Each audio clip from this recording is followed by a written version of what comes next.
Bom dia, quarto ano. Um excelente dia para vocês. Então, depois que nós já voltamos da nossa correção, não é isso?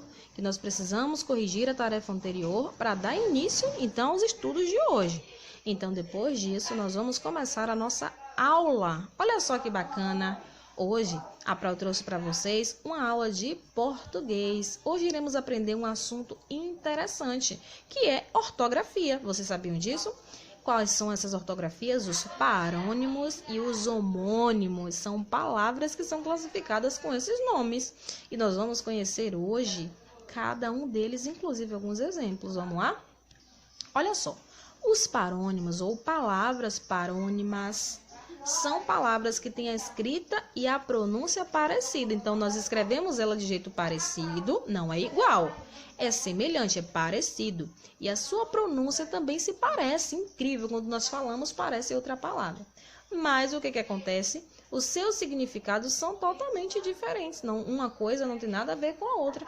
Observe uma coisa, esse primeiro exemplo aqui. Ó. A palavra absorver. A outra palavra que é parecida com ela, que é absolver. Absorver e absolver. Imaginem aí, tá vendo? A escrita e a pronúncia se parecem, mas os significados são totalmente diferentes. Por quê? A palavra absorver tem um significado de fazer com que algo desapareça, ou, não é isso? Fazer sumir. Já absolver significa inocentar alguma coisa, declarar inocente ou até mesmo tirar a culpa de alguém. Vamos ver mais um exemplo? A palavra discriminar e discriminar são parônimas porque possuem uma escrita semelhante e a pronúncia também. Discriminar com i trata, de uma forma injusta ou desigual para uma pessoa ou até mesmo para um grupo. Já discriminar significa retirar a culpa, provar que não há crime. Vamos discriminar. A palavra dispensa e despensa também aqui tem a semelhança, também são consideradas parônimos. Por quê? Dispensa significa ali a isenção de serviço ou dever do encargo, está sendo dispensado. Já a despensa com E, já vai ser aquela parte da casa separada para guardar os mantimentos. Observaram que aí o significado não tem nada a ver com a outra coisa? Pois é. Eu deixei aqui para vocês estudarem uma tabelinha dessas palavras que são consideradas parônimas. Olha só. Emigrante e imigrante. Fluir e fluir. Não é isso? Imergir e emergir. Mandado e mandato. Preceder e proceder. Vocês podem estar pesquisando no dicionário o significado dessas palavras e observar que são parecidas, porém os seus significados são diferentes. Agora vamos lá para as palavras homônimas. O que são homônimos? Se parônimos têm a semelhança na escrita e na pronúncia, os homônimos são o quê? São aquelas palavras que têm a mesma pronúncia.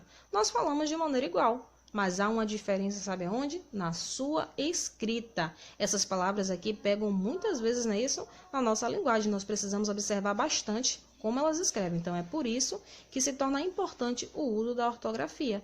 Observem uma coisa, concerto com C e concerto com S. Há semelhança na pronúncia, mas na sua escrita há diferença e no seu significado também. Por quê? Observem uma coisa. Concerto com C é uma apresentação pública de música, ou seja, um show musical. Já um concerto com S já está ligado à restauração de funções normais de algo que foi danificado. Isso você vai consertar, você vai reparar.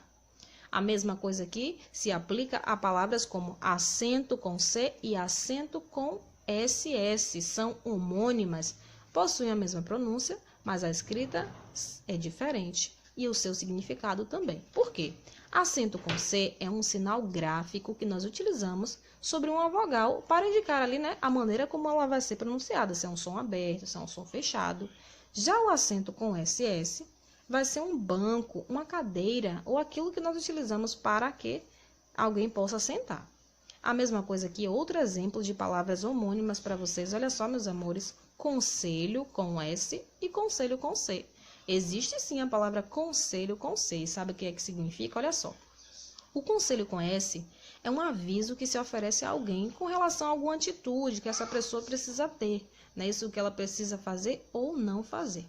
Já o conselho com C já vai ser ali a seção administrativa ou parte de um distrito. Nós estudamos a disciplina de geografia, não foi? As divisões no mapa, o que são distritos. Então, todas essas palavras são consideradas homônimas, justamente por isso. A pronúncia é igual, mas o significado e a escrita são diferentes. Olha só, deixei aqui mais uma tabelinha para vocês estarem estudando sobre as palavras homônimas, alto com L e alto com U, caçar com C cedilha e caçar com S, tá vendo? Cela com C e cela com S, todas essas palavras são consideradas palavras homônimas. Então, meus amores, nós ficamos por aqui na nossa aula de português de hoje. Continue ligadinho aí, viu? Que hoje nós iremos estudar aí a questão da solidariedade na disciplina de sociologia, que está muito interessante. Até logo! Apenas proteção, sem abraço, sem beijinho, sem aperto de mão. Não é desprezo, é apenas proteção. Por isso eu digo, a gente tem que se cuidar, pra não deixar essa gripe se espalhar, viu? Por isso eu digo, a gente tem que se cuidar, pra não deixar essa gripe se espalhar. Sem abraço, sem beijinho, sem aperto de mão. Não é desprezo, é apenas proteção. É isso aí! Cuide bem de você e ensine a sua turminha a se cuidar também.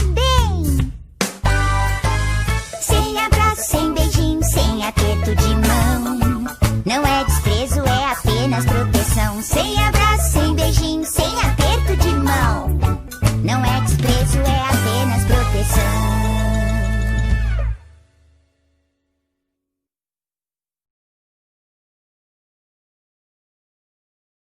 Pronto, depois dessa aula bacana de português, tá vendo? Aprendemos um pouco mais sobre ortografia, dando importância, ênfase, porque faz parte do nosso vocabulário, da nossa língua portuguesa, e para que a gente fale melhor, para que a gente se pronuncie de maneira correta e saiba escrever de maneira correta, nós precisamos fazer os estudos das ortografias. Pronto.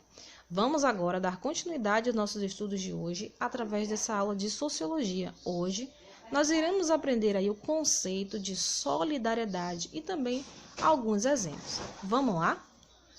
Olha só, solidariedade, né, é um ato de bondade e de compreensão com o próximo.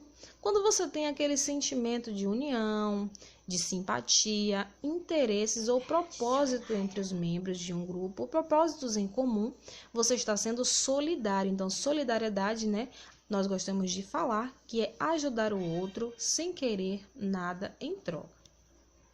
Quando nós falamos em solidariedade, nós também estamos falando de cuidados com o próximo. Falamos de boas ações, de honestidade, né? Isso, e por fim, nós falamos aí da consciência que nós precisamos ter com relação ao outro. De que maneira você pode estar sendo solidário, começando dando o primeiro passo, que é se colocar no lugar do seu próximo. Desta maneira, você não irá tratar ele como você não gostaria de ser tratado. Observe essa primeira imagem, vocês estão vendo um menino de cadeira de roda. Ele não pode, não é isso? Está mexendo com a sua cadeira de roda, caminhando com ela, utilizando as suas mãos e brincar com o aviãozinho ao mesmo tempo. Ou ele utiliza a mão para se movimentar, ou ele utiliza a mão para brincar. E o que foi que o coleguinha dele fez? Imaginou toda aquela situação, se colocou no lugar dele e decidiu ajudá-lo, decidiu ali, né, brincar com ele para que ele pudesse se divertir. Então, esta ação foi uma ação solidária, uma ação bondosa, na qual, né, houve ali uma ajuda sem querer nada em troca. Na segunda imagem, vocês podem observar várias pessoas unidas olhando para apenas uma direção. Todas essas pessoas se consideram iguais ali, indiferente da cor da raça, da cor de pele, da raça, tamanho do cabelo, o tamanho da pessoa, se ela é obesa, se ela é magra, ou seja, independente das características, todas essas pessoas estão se considerando iguais perante a lei e perante a sociedade. Portanto, se tratam de maneiras iguais e possuem os mesmos direitos. Então, isso daí também é uma prática da solidariedade. No nosso dia a dia, nós podemos observar aí, podemos também praticar diversos gestos solidários. Como assim, professora? Olha só, ajudar alguém a atravessar a rua. Pois é, um simples gesto que também são importantes. Não precisa ser uma pessoa idosa, mas também um deficiente físico, né? Isso, uma criança, pessoas que não devem estar andando, atravessando a rua sozinhas, que precisam de uma companhia. Doar roupas ou calçados para orfanatos, para crianças necessitadas, coisas que você não utiliza mais, brinquedos, né? Isso também é um ato solidário, carinhoso, amoroso. Ser observador e também ser sensível, que a solidariedade ela não se aplica apenas a coisas materiais, mas também ao nosso lado sentimental. Quando você dá um apoio, quando você dá um conselho, você dá um ombro amigo, né? Isso você está sendo sensível, está sendo solidário, compassivo. Se colocar no lugar das outras pessoas também se caracteriza como solidariedade. E também você saber escutar, você ter paciência, ou seja, resumindo, tratar ao seu próximo como você gostaria de ser tratado. Vocês estão observando nessa primeira imagem o que esse rapaz está fazendo? Ele tirou de si o próprio sapato e está dando para essa menina de rua. Tá vendo aí como ela está emocionada? Na segunda imagem, essa garçonete ela não precisava fazer isso com este cadeirante. Ela não precisava dar na boca aquele alimento na qual ela está servindo. Mas ela decidiu ser solidária, decidiu dar um passo no seu orgulho, se colocou no lugar dessa pessoa e o ajudou. Então, vocês entenderam, meus amores, o que significa a questão da solidariedade? Está ali em diversos gestos do nosso dia a dia, coisas que nós podemos fazer aplicando, não é isso? Para ser pessoas melhores, serem pessoas bondosas. Olha só o nosso diário de hoje. Coloquei aqui para vocês umas imagens de crianças utilizando a máscara, já para lembrar para vocês que o coronavírus ele está por aí, está solto. A Covid-19 não está para brincadeira e nós precisamos nos proteger, não é isso? Hoje nós temos uma tarefa no livro de português, páginas 109 e 110. E o livro de sociologia. Olha só, quando eu falo para vocês o livro de sociologia, é aquele livro com a capa roxa, que está escrito cidadania, moral e ética. Então, o livro de sociologia é o livro de ética que vocês conhecem. Na página 57 e na página 58. Assim que vocês forem terminando a tarefa, mandem foto para mim, não esqueçam. Caso vocês ainda tenham alguma dúvida, pode estar me perguntando no PV, a Pro está aqui disponível para te ajudar. Bom dia, meus amores, e bons estudos!